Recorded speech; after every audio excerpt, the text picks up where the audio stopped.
Piedmont just like popped up, and I thought that was fate.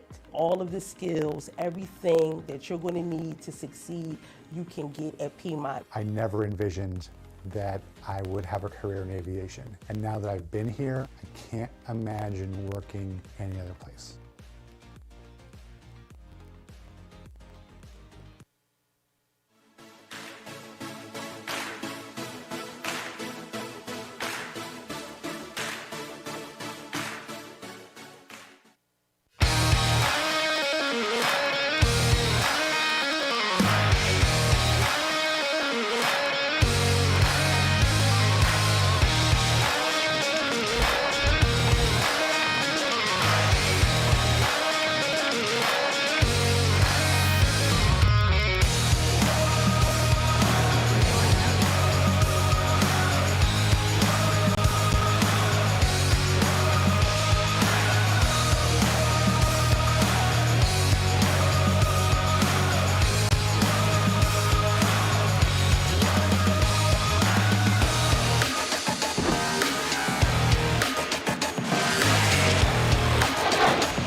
opening day concert event returns to Sun and Fun.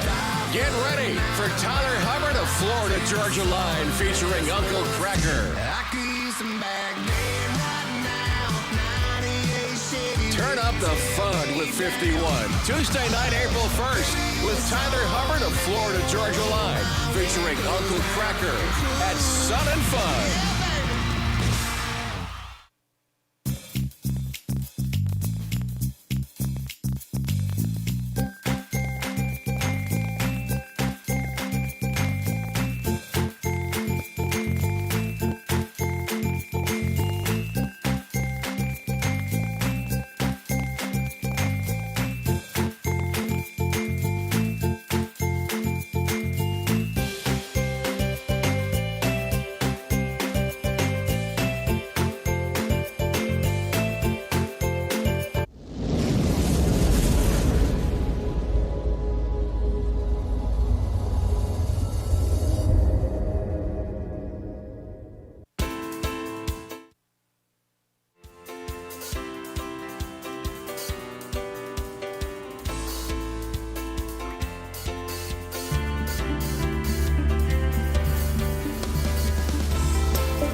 Good morning, everyone. Good morning, world. This is Ben Coleman, your host for today's presentation, Florida Aviation Network, here coming to you live and in the clear from the Gizmo Productions USA studio. And thank you to Michael Gennaro for working with us here at this studio. We're on his turf, but he shares it remarkably well. He plays well with others. The National Aviation Safety Foundation is actually kind of overall the Florida Aviation Network, which is a project of the NASF. So please get involved with us. If you're a sponsor or a supporter in any way, shape, manner, or form, we wouldn't be able to do this without your help.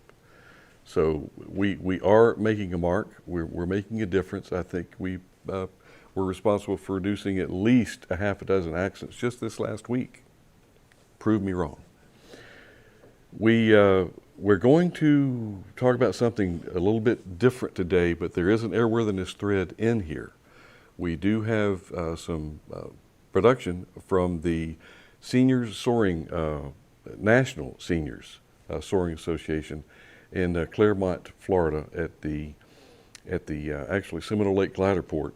And Sean Knickerbocker was supposed to be here today. He had some technical complications, but he was there. He hosted this event, and we'll be talking more about Sean later on. But let's take a little glimpse at what Ted Smith put together for us, one of our crew here. Did a great job, Ted. Let's see what you did.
Great presentation. Ted Smith does a wonderful job at what he's up to. And, you know, when I see a glider or a soar plane or sailplane, whatever you want to call it, it releases a certain amount of a pleasant feeling because it is so peaceful. Have you ever been up in a glider? If you haven't, you need to enjoy the experience, and it's very safe. I was thinking just on my way here today, Melody and I were driving up from Lakeland to Oviedo, and all this talk about aviation accidents and the news media is trying to blow it up that there's a crash, 3 or 4 every day. No, we were in more danger driving here, much more danger than you are up in our national airspace. And that's thanks to a lot of people, a lot of dedicated folks. The FAA in particular, and their mandate is to get out there and keep the place safe. They've got some regulations, some standards that they help uphold. And all of us that operate in this system, we encourage you to get involved with the system, and you'll learn how safe it is. Don't throw rocks from an armchair, saying until you got some skin in the game, and that's why we're going to get you in a soaring plane, a sailplane, and you're going to have some fun learning something about aviation that you didn't think was really aviation. But anyway, we do have a special guest. Sean was unable to make it today, but there's no way you could replace Sean Knickerbocker once you meet and know Sean. However, we've got a close second. We got Bob Jex with us here today. Good morning, Ben. Pleasure to be with you. Bob, it's always with you as well. And for those who don't know Bob Jex, you should. He was a mainstay here with the FAA safety team for many years. He recently retired, and we've got him now hooked at the Florida Aviation Network to come and help us here with all of it. And Bob's job with the FAA was a true calling for Bob because he really loves sharing. I'm talking for Bob now, because almost like you're not here, but he really does passionately believe in what he does and what he sells. What are you selling, Bob? I'll tell you, one of the greatest quotes I've ever heard was one that I left with my colleagues when I retired. It was a great quote from Pablo Picasso, of all people. He said, "The secret of life is to find your gift. The purpose of life is to give it away." And that is my calling. And I am very proud to work with the Florida Aviation Network, the O.B. Youngs, the Ben Colemans, the people here in the studio today, the Orlando Fast team in particular, and the FAA safety team in general. I also have to say right off the bat, I am no glider pilot, but I did stay at a Holiday Inn Express last night, so I'll make a few comments for the gliding community today. And you were there last week at the seniors. I was, and what a pleasure it was to be there. What a neat place. So you have first-hand knowledge of what was going on. I have been there. I've seen the stuff that Ted showed us in his wonderful video, and it's just fascinating to be out there. There is an energy that comes with participating in the Senior Soaring Championships, even as a helper, even as a volunteer. The energy is focused on the glider pilots and the activities that they're doing.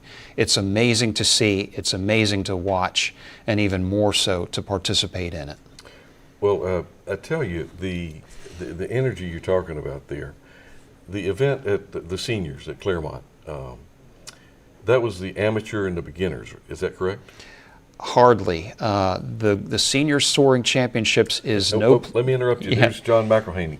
That's John McElroy, Johnny Mac. He flew in the Senior Soaring Championships. That was his debut as a competitor, and what a mentor he is. Great guy, great to hang around him. He flies corporate. He's a holder of 2 world records, and not in gliders, but he's trying his hand and making his mark in the glider world.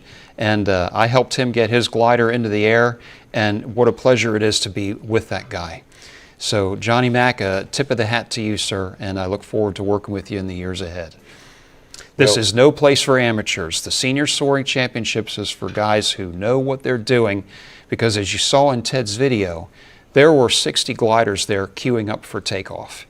That is very, very dense, very busy airspace, and not a place where somebody who doesn't know what they're doing is going to be found. It is best to get an education, maybe riding in somebody's back seat. A glider actually flies faster when it weighs a little more. So an experienced glider veteran like Sean Knickerbocker might grab somebody and say, let's go flying in the glider today, and you can go faster in your glides when you've got the extra weight on board.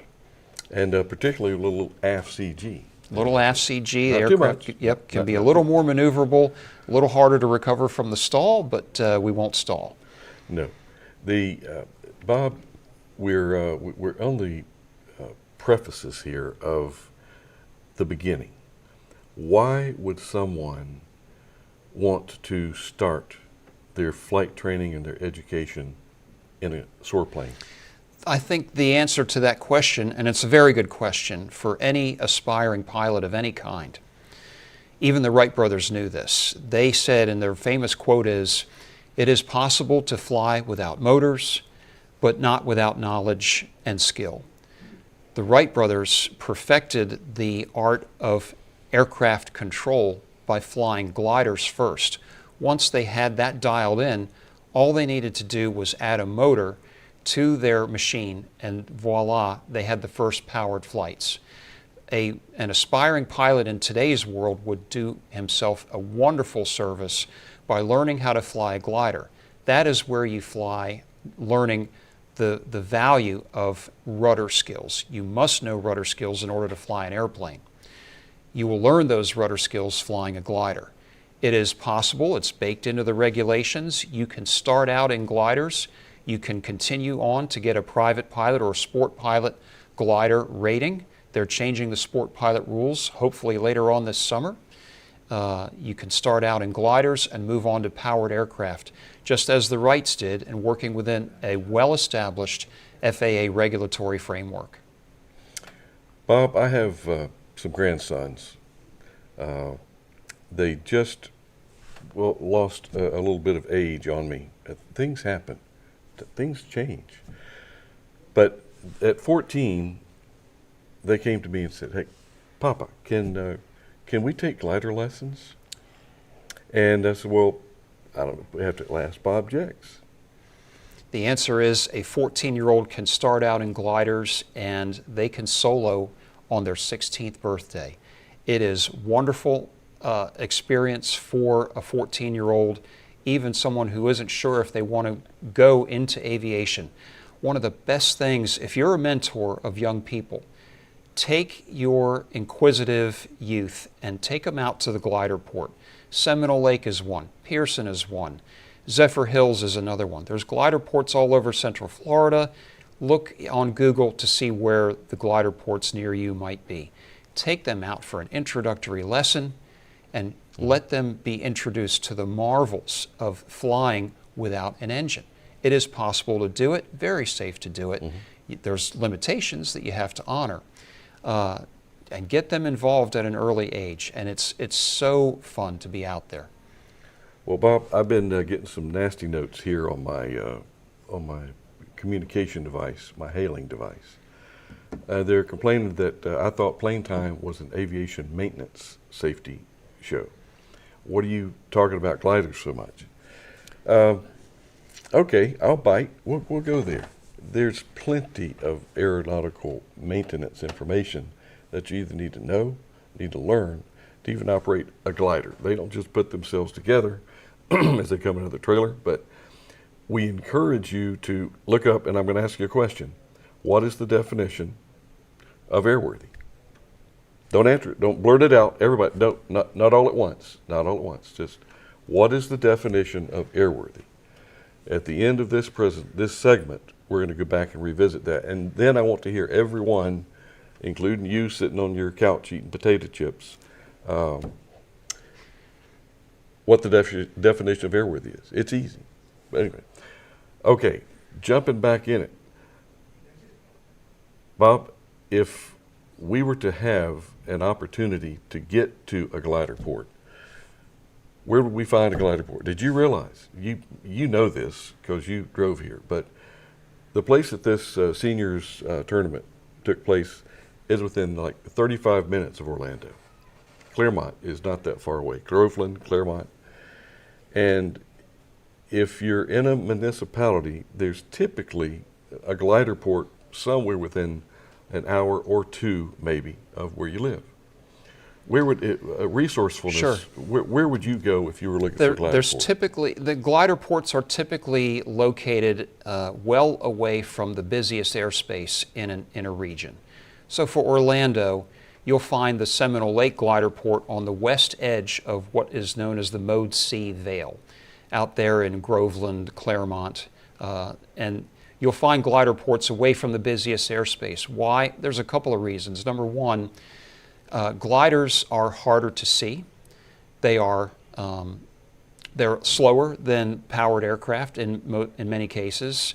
They have the right of way over powered airplanes, and many of them do not carry electrical systems aloft with them. Many gliders are certified because they don't have a motor. They're not required to have an electrical system, although many modern gliders do carry batteries on board and have transponding systems, but many are not required to have that. So for that reason, you have to move the gliders away from the busiest airspace. And so you'll find glider operations taking place well away from the busy airports like Orlando Sanford, Orlando International, Tampa, but they're not too far from there because tourists like to come in and take these introductory flights and train for their glider rating while they're here. If you have access to a VFR sectional chart, look for the glider symbol over an airport that conducts glider operations. That's the charting symbol that looks like one of these gliders in this picture, and it'll help you identify where gliding takes place. It's a very, very magical type of an experience to get involved with sailplanes, gliders, unpowered aircraft. But the planform, when you say they're a little bit harder to see, it's kind of a bad thing if it doesn't move in your windshield. If it doesn't move in your windshield, you're going to hit it.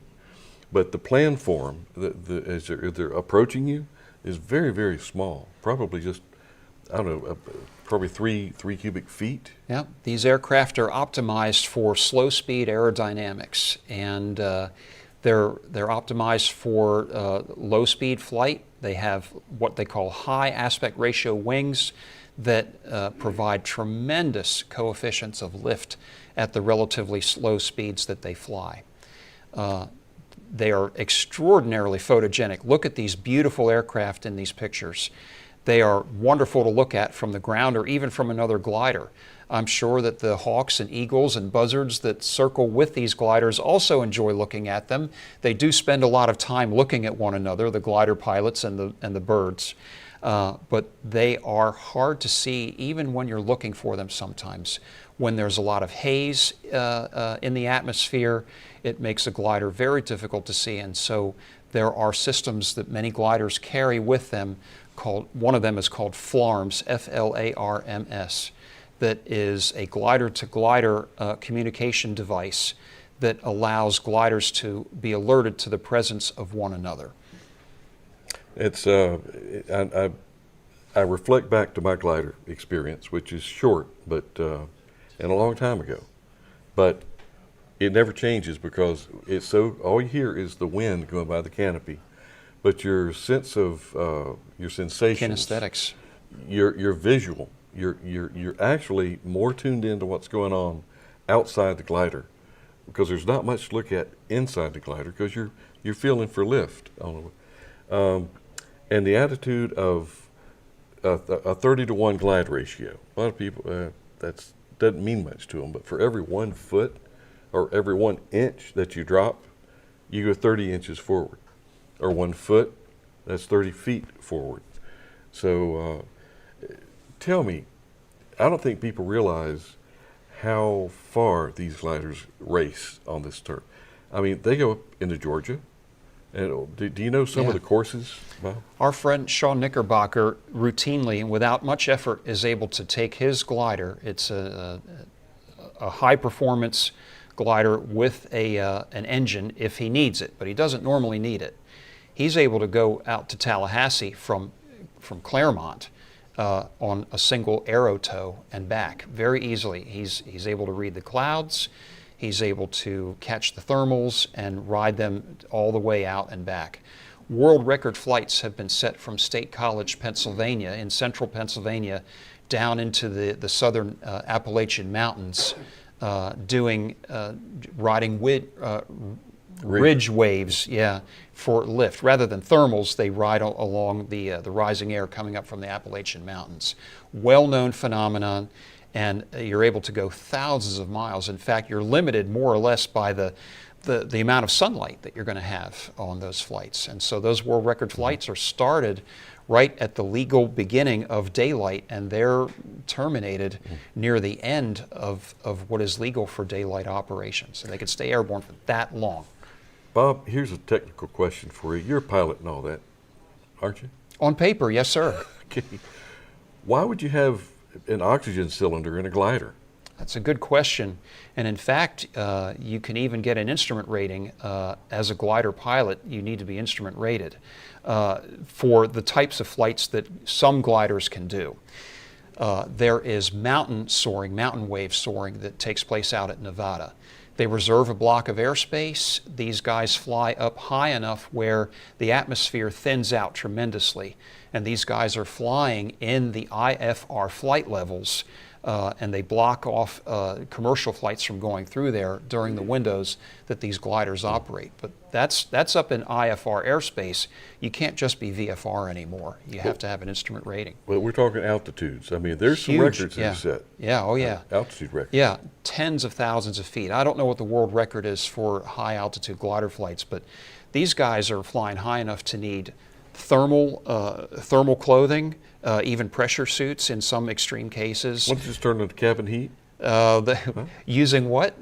Yeah, solar radiation, maybe. Remember what happened in Greek mythology to Icarus, and he flew a little too high in his human-powered aircraft, and he didn't have enough cabin heat, but the sun provided and melted his wings. But in a modern-day context, there are gliders that are capable of going to 30, 40, maybe even 50,000 feet. Did you know what the record is? 76,150 feet. You must have a pressure suit in order to fly that high. It's that happened just yeah. recently, 2018. It's amazing. The air is so thin up there. Remember, there's a powered aircraft called the U-2. It's actually looks more like a glider than it does like an airplane because of its very high aspect ratio wings. It's operating in the very thin stratosphere of our Earth's atmosphere. Bob, I think I got something wrong. That altitude record is 76,124 feet. But who's counting? This stuff just comes to me. When you're in aviation, you're wired into all this information. We're going to talk about airworthiness, not on this segment. Let's hold that for the next segment, because I want everyone. Airworthiness is such a simple thing, but it can be we make it much more difficult than it really needs to be. But we need, Bob, we need more people into this industry. This is a wonderful place to start. And for the folks in Orlando and the area, please go out, just drive out to the glider port. From an operational standpoint, there is room for you in the glider industry. To become a glider pilot initially, the rules are spelled out in Part 61. To be an add-on glider pilot, I myself am working on my commercial glider add-on. Those rules are also spelled out in Part 61. You don't need to do as much as an initial commercial glider pilot, but commercial is the highest that you can go. From an operational standpoint, you do not need to have a medical certificate. You do need to have solo endorsements and fly quite a bit of dual instruction with your instructor and log quite a bit of ground training topics. Many of those are available online through the FAAsafety.gov or online courses through SPORTIES or AOPA. There's plenty of resources out there to take advantage of. But you must absolutely get in the aircraft, fly to testing standards with your instructor and be able to log a number of solos. It's interesting that the cross-country distance for airplanes is 50.1 miles or greater. That's also the requirement for gliders. If you're going to fly cross-country in a glider, you have to go 50.1 miles in order for it to count towards a certificate or rating. So it's interesting. There are it's not as long of a pathway to get your glider rating, but the body of knowledge is quite different. So I offer this to the professional pilots out there. Put glider flying on your bucket list. Learn the cross-training skills that are needed in order to fly a glider. I'll bet you'll find that the glider community and the sailing community have a lot more in common than a glider pilot and a jet pilot. They are quite different. Bob, you've been to air shows before, haven't you? Just a couple. Okay. Do you remember seeing the performers before they go out and do their routine or their performance, and they're walking on the ramp, their head is down, and they're doing like this, and they're doing all the, you know. That's their golden hour just before they perform. That's what they're doing because they're so tuned into and focused on what their mission is and how perfect that they're trying to get this altitude, headings. I noticed that a lot at the glider port because the folks that are getting ready to launch into these beautiful swan-like creatures to take them many, many miles away at very, very high altitudes, they're focused. And they're not just putting the glider together. They're not just there to polish them and make them pretty. They're there tuning in to become one with the glider. And really that's the extension of their hands, their feet, their fingers. But it's such an outrageously experience that it's just hard to explain. It really is. I wish that I had more dedicated more time. We all have the same amount of time. Is what we choose to do with it. But I wish that I had dedicated more time to get involved with soaring. One of the biggest aspects of competitive soaring is dialing into the weather forecast, the current and forecast weather. And in the first segment of Plane Time today, you saw Dr. Bartuska talking about soaring weather.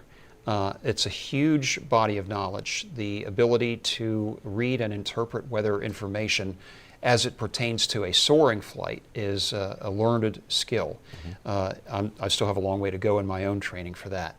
But the glider pilots that are competing against one another, they know that weather inside and out. They know when the best thermals are going to be. They don't know specifically where they're going to be, but they know when overdevelopment is going to occur, and it's at that point it's too late in the day to get a good soaring flight out. But these guys know it. They can teach it in many cases. These guys are instructors as well, and they've been doing it a long time. And when you say guys, you do mean guys and gals. Of course. There's a lot of course. very, very accommodating. Tell you, Bob, we're going to wrap up the first segment, and we're going to talk airworthiness and the definition of airworthiness in the last segment. Next segment coming up. So guys, hang in there. And come back and see us. We've got more to talk about, and we're also going to talk about Mosaic. We're going to just introduce that and just tease you a little bit with Mosaic. And that's not as in artwork. See you next interview.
Here we go.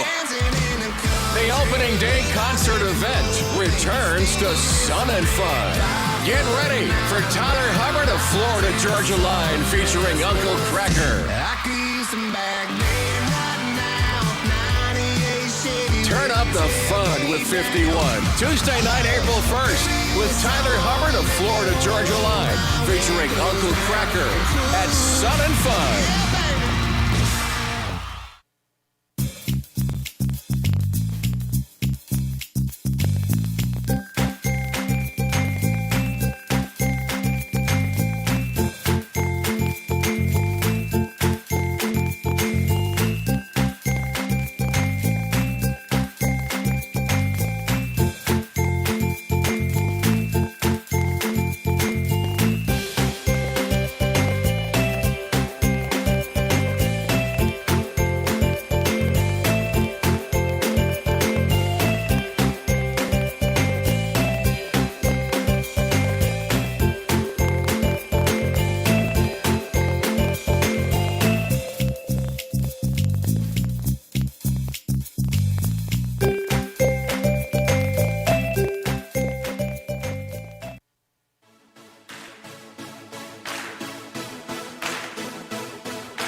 From a very young age, I just saw the magic that was the airlines. I wanted the adventure. I wanted the opportunity to travel. Piedmont just like popped up, and I thought that was fate.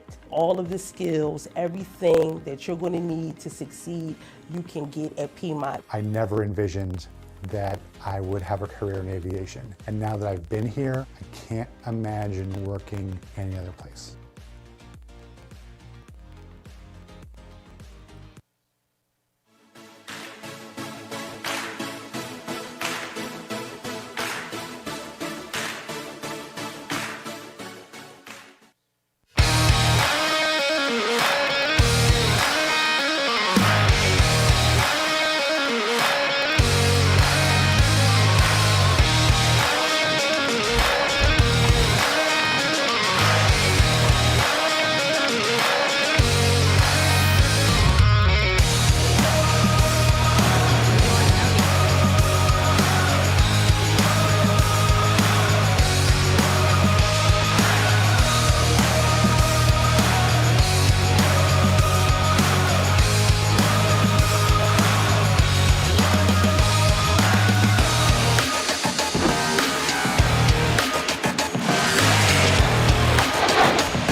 Here we go.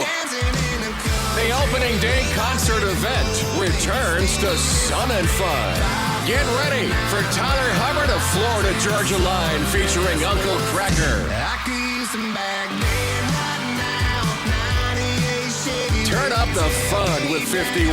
Tuesday night, April 1st, with Tyler Hubbard of Florida Georgia Line featuring Uncle Cracker at Sun and Fun.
From a very young age, I just saw the magic that was the airlines. I wanted the adventure. I wanted the opportunity to travel. Piedmont just like popped up, and I thought that was fate. All of the skills, everything that you're going to need to succeed, you can get at Piedmont. I never envisioned that I would have a career in aviation. And now that I've been here, I can't imagine working any other place.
Welcome back. This is segment 2 here on Plane Time with Ben Coleman, your host, and Florida Aviation Network from the Gizmo Productions USA studios in Oviedo. And hopefully you saw the first segment. We're going to roll right into the second segment with an emphasis on soaring planes, sailplanes, and airworthiness. And with our wonderful guest, our stand-in guest, Bob Jex today, we're going to bat that around quite a bit and a little bit more about why you as a human individual should get involved with soaring and some of the virtues and some of the things that you maybe have not thought about. But Bob, during the break, we were talking a little bit about some of the majority of all manufacturers of these gliders are not in the US of A. Yeah, there's only a few glider manufacturers that are in the U.S., Schweitzer being one of them. Most of the other ones are from offshore. And these aircraft are brought in crates, they're assembled, they're flown under special airworthiness permissions, and they're maintained to U.S. standards, and they fly in our airspace safely and by expert pilots that learned how to fly them, sometimes in this country, sometimes in the country where they were produced. And Bob, you know, sometimes gliders are very, very long and sleek, but they're also some little short gliders as well, as we see on our program. There's a couple of little ones out there, and I've not flown this one. I hear that it handles quite nicely. It's what you would call short coupled because there's almost no empennage on this aircraft, but it is balanced beautifully. And the guy who flies it is quite an expert at flying it, and he was flying in the Seminole Lake Soaring Championships. I'm sure that the CG was very, very tight. I don't know what the CG range is, but it's the center of gravity on a machine like that has got to be tricky, and that's what kind of takes us back to airworthiness. And let's go ahead and get that out right now. What is the definition of airworthiness? What does airworthy mean? It's in Everybody. The aircraft meets its Features, type, design, and what? and is in. And it's a Yeah. condition for safe Safe operation. operation. They beat you to it, Bob. Not definition of airworthy, the definition, but see, have you ever heard the term, you can repair something, but you have to make it equal to or better than the original? You ever heard that? I've heard that. Equal to or better than the original? No, you can't do that. Now you've altered it. It's got to be equal to the original strength. It's not better than. It can't be less than. It's got to be equal to the original strength. So it's little things like that that we make things more difficult for ourselves in this business. But a mechanic on a glider without a motor, not a motor glider, but a straight glider, has got to be one of the most rewarding occupations in the world. I would imagine that some of the mechanics that repair these gliders also fly them. That would be extraordinarily rewarding. Point of regulation, a glider with a motor is still categorized as a glider. Mm-hmm. It just happens to have an engine tucked away somewhere in its fuselage There's- or in the nose. There's two types of engines that are mounted on gliders today. One is a launch engine or a launch motor. The other one is a sustainer motor, usually a little less powerful. And it's really kind of cool. There's one of them, I forget the name of the manufacturer. Maybe it's a Step. But the propeller folds back into the nose, and it does have an engine in the nose of the glider. But it's only to launch. They stow it, shut the engine down, and the blades actually fold back into and streamline along the nose of the aircraft. But Bob, do you think a glider has to have an annual inspection? A certificated glider would certainly have to have an annual inspection. And that inspection can be performed by a mechanic with an airframe rating. A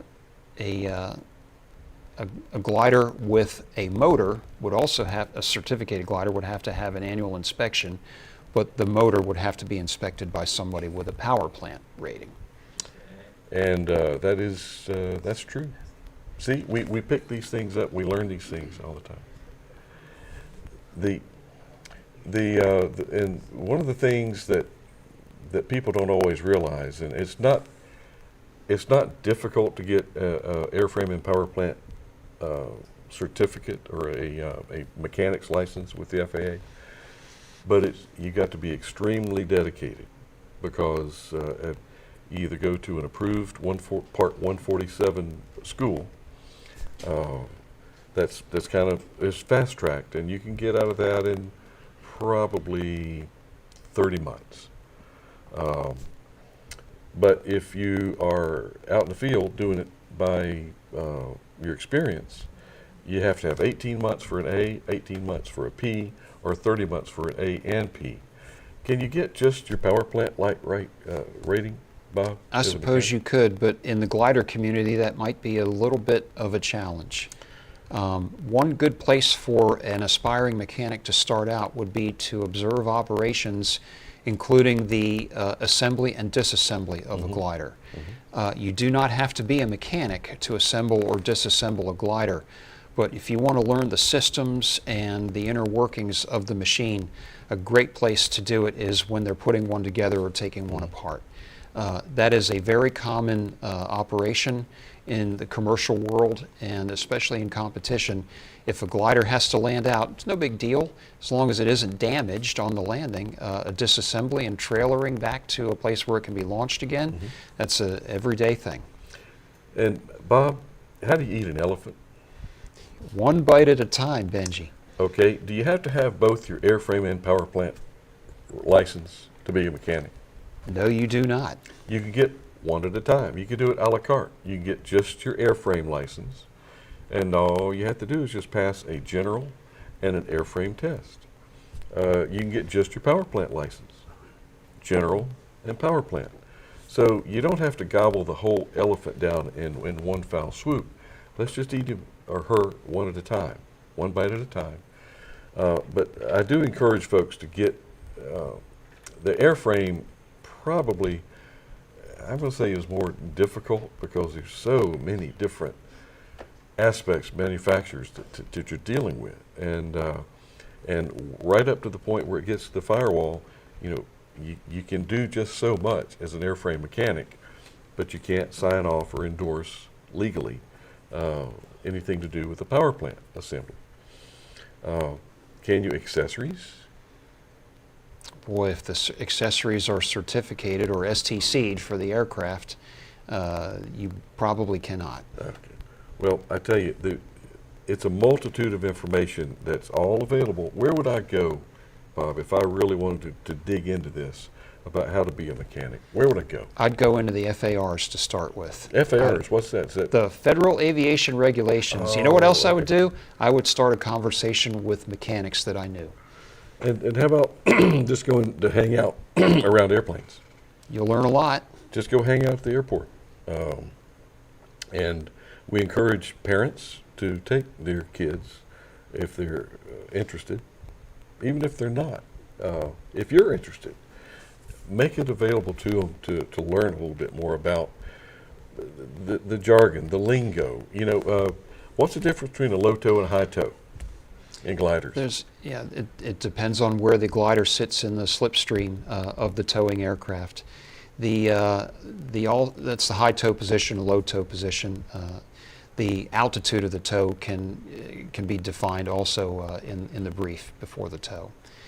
One thing I want to say about a place like Seminole Lake is that it's a very open and inviting community. They welcome you with open arms. They'll bring you in under their wing, show them you're interested, get to meet the people out there, and show up, be a regular member, volunteer, raise your hand, and look over the shoulder of people without distracting them and learn what is going on. And that's how you start to get involved. Well, and there always, typically, you'll find people are welcoming wherever you are in aviation. To a point, there's some security concerns. Security is part of the rule, but typically, just go to the airport, start asking around. If you know somebody that's in the industry, go have a chat with them. And I know that Sean is going to have a lot more to say about this when we do catch him, and I believe we are going to have him at Sun and Fun. Sun and Fun this year is April 1st, that's a Tuesday, to April 6th, which is Sunday. And that'll be Sun and Fun 51. It'll be a really, really cool get-together. Sun and Fun. I guess we just gave them a plug, so we should continue to give them a plug as well as the Polk County Public School System. Good people, and they are interested in getting the next generation of pilots and mechanics into this industry that is so hungry for them. And Bob, I understand that there's a high school, an actual high school at Lakeland Linder Regional Airport. The Central Florida Aviation Airport. Academy. Did you hear what I just said? Lakeland Linder Regional. It's a Lakeland Linder International Airport now. Yep, because they operate those big airliners that say Prime on the side of them. And they do have some scheduled service out of there up to like Connecticut. Just recently started. And I think Tennessee. Yeah. Something. There's a Velo or Velo. I'm not sure if I pronounce it. A Velo. But it's such a great time to be in aviation and aerospace. There's a lot going on, and I hope that the folks get back out of space. But aerospace and aviation is putting your big toe in the water for space. And space, a lot of folks are of the opinion, I don't know why we're wasting all that time and money and effort to go to space. Can't live out there. Well, really, I mean, it's all got to start somewhere. And with the glider pilots that are coming up through the system, a book that I want to put out for your consideration is the FAA's new release of the Glider Flying Handbook. They just re-released it in 2024. It's got a tremendous amount of information that an aspiring glider pilot would need to know, whether they're going at the sport pilot level, private, or as high as commercial. There's actually, if you were to do a search, whatever search engine, Yahoo, Google, whatever, do a search for sailplane flying, and there's used to be a Perlin project going on in South America, and it was seeking the altitude record. I think they went up to they had plans to go to 90,000 feet in a glider. But it's I don't think they made it all. The plan was to go to 90, but it is it's just such a fascinating sport. It really is, and it is a sport. I'm trying to get us turned back into the mechanical aspects of this because of the importance of lubrication. Do you realize that there are some airworthiness directives that require something as simple as lubricating a certain point on an airframe that hasn't been addressed by the manufacturer appropriately, and the FAA has found that there has been some service difficulties in whatever control that was.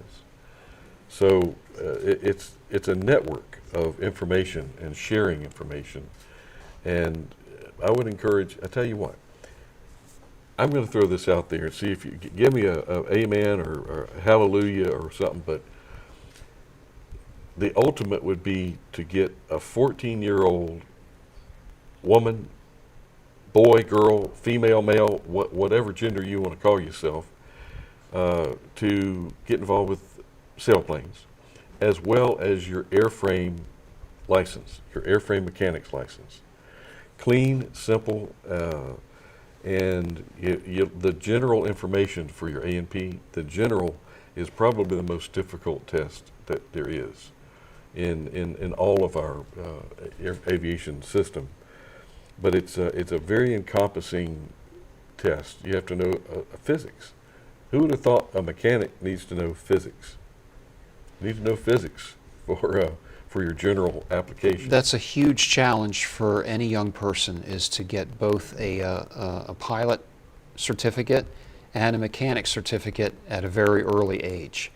But once you do, and you're going to have to work your butt off to get those ratings, once you do, a whole new world begins to open up for you. There will be shortages of personnel in many aviation segments in the coming years. There are facets of aviation that are beginning to develop now that didn't even exist 10 years ago, and they're starting to become mainstream.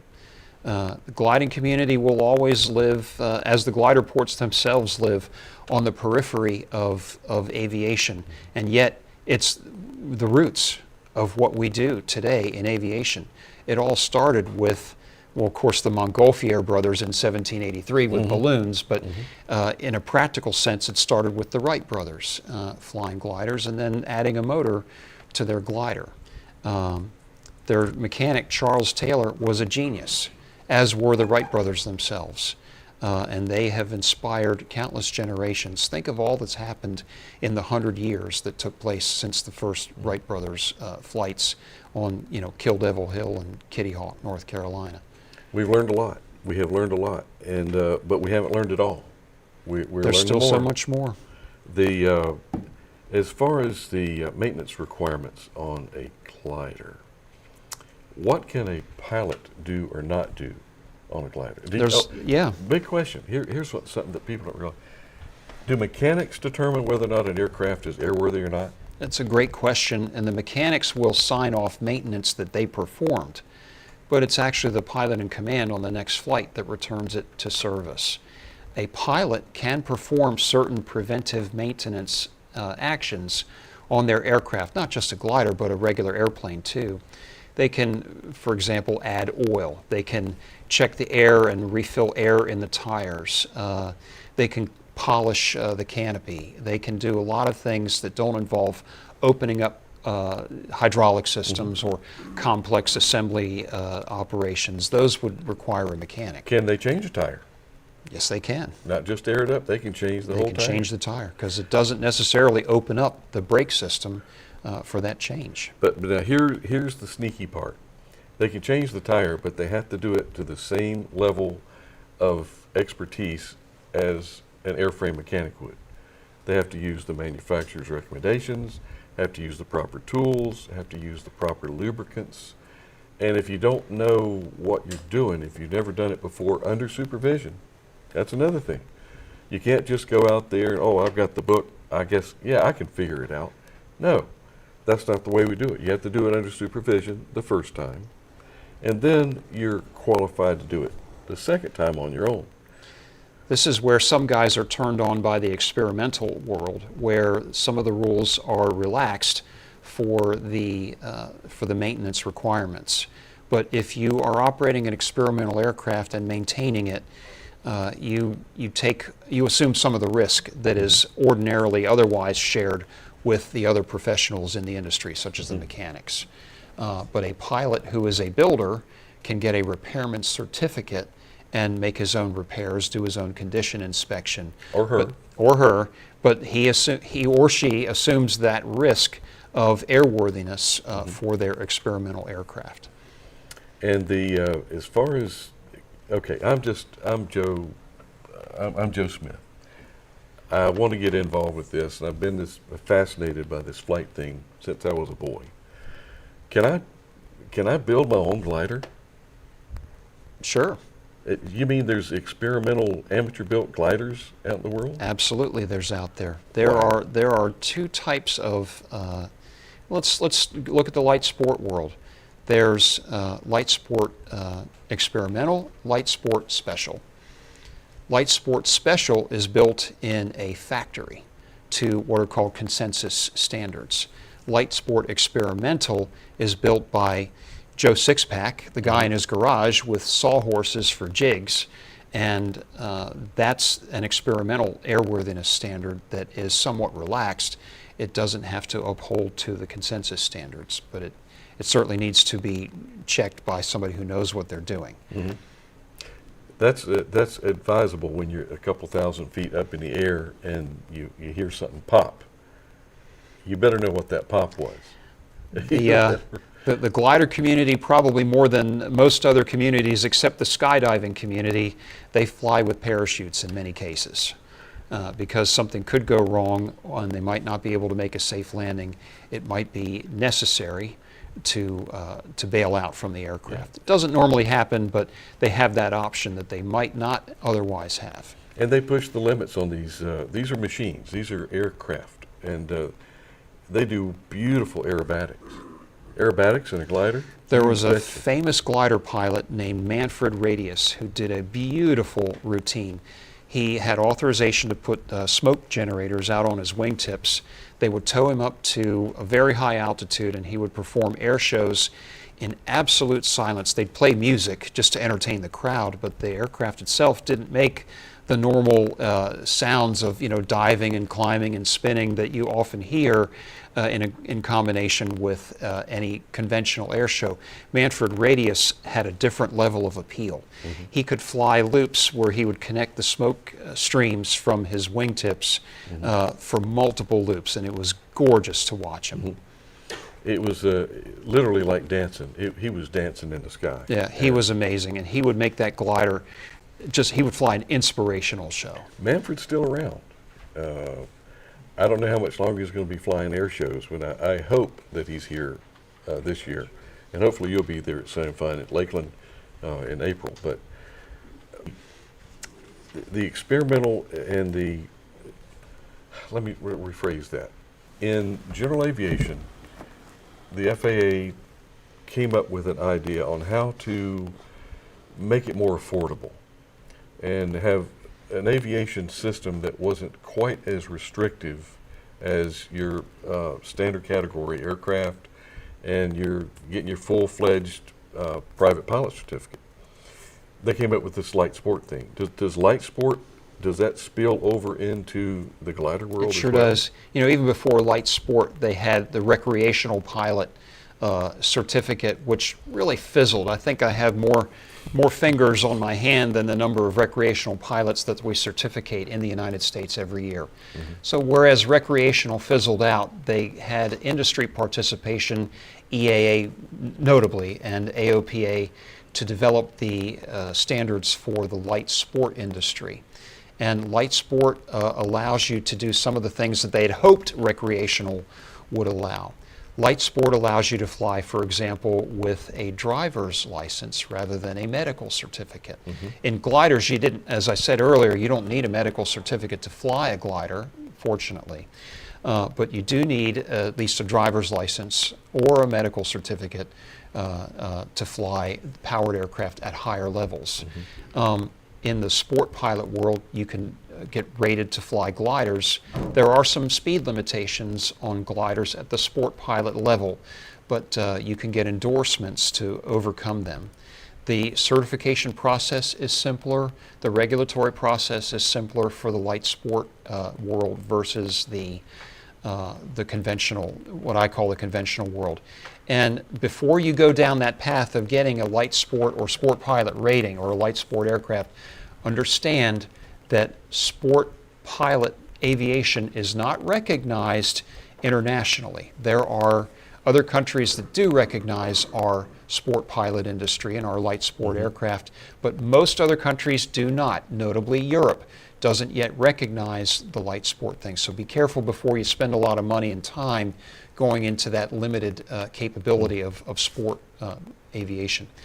The U.S. has recognized the need for a change. They are modernizing the sport pilot rules and in a way that will encompass more aircraft than are currently encompassed under the current body of regulations. We're very excited to see what these changes look like. I've got my eye on it. I will brief my volunteer audiences on what that contains, and I hope to be briefing you very, very soon on what this so-called mosaic rule will contain. We're very excited to see it happen, hopefully this year.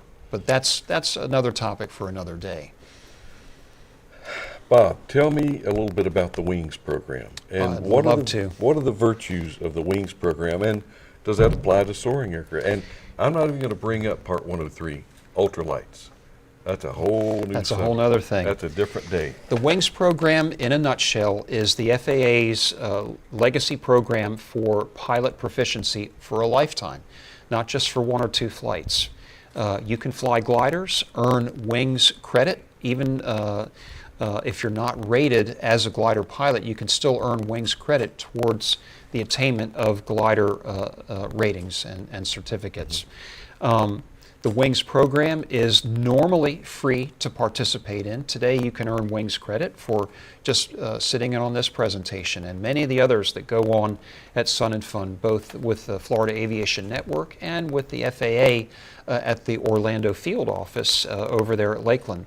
Please take advantage of those programs. You can earn knowledge credits, which when combined with flight credits flown in an aircraft with an instructor, you can combine the flight credits and the knowledge credits to earn what's called phases of wings, and every completed phase of wings is the equivalent of a flight review.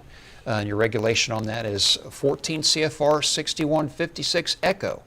And it is also a way for flight instructors to renew the recency of experience end date on their certificates. It's also by participating in the WINGS program.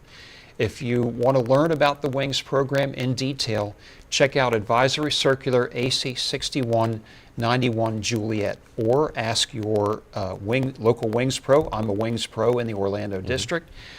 Talk to the people that are doing WINGS events, and even the FAST Team program manager, experts in the WINGS program. Well, I tell you, if you want to get involved, there's a way. And FAST Team, the safety program, do you have to be a pilot or a mechanic to volunteer to be a FAST Team representative? No, you have to show interest. That's the first and most important step in being a volunteer with the FAST Team. Show interest, contribute to the safety effort. We all say that we're trying to prevent the next accident, and if we just prevent one accident, it'll all have been worth it.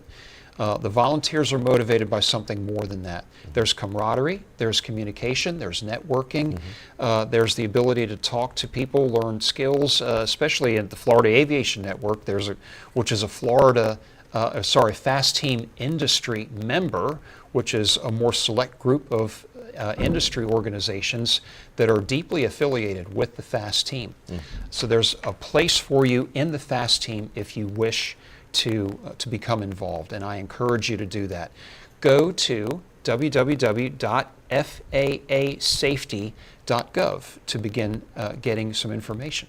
Open the door, please. We encourage you to open the door, and this is an opportunity that not every country has. We're very unique. And Bob, thank you so much for your time. My pleasure, Ben. And stepping up to the plate. And we're going to wait to get the WINGS credit code at the conclusion of our credits on this segment, and we're going to sign it off. This is Ben Coleman, your host for this segment. Go out and soar today. Get soar. That's a joke. But anyway, go soaring, and we'll see you next interview.